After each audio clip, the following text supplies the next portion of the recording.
So the question was, the clinic has the following information, right? The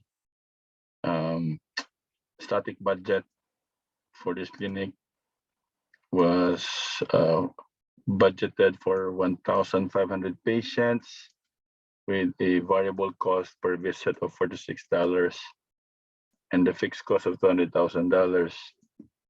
But the actual results were that the patient visits for this 1,420 with variable cost per visit of $50.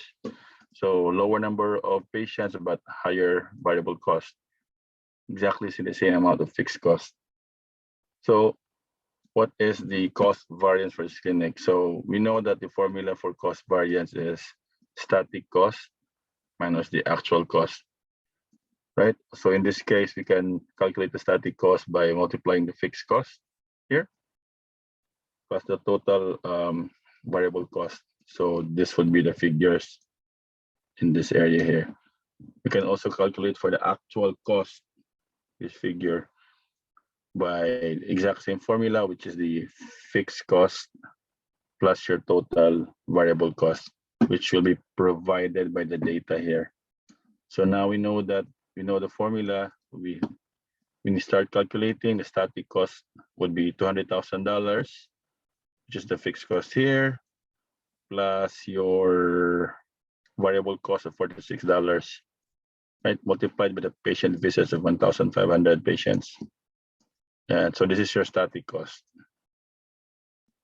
Then we also will be subtracting the actual cost to get the cost variance. And so to represent the actual cost is the same, 200,000 fixed cost plus the variable cost multiplied by the number of patients. Okay. So now that we know that,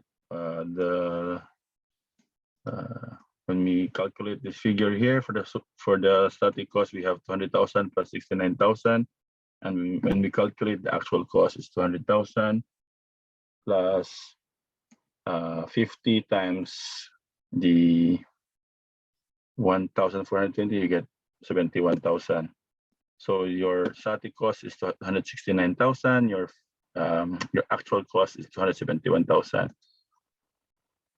So the answer here is -2,000. That is your cost variance.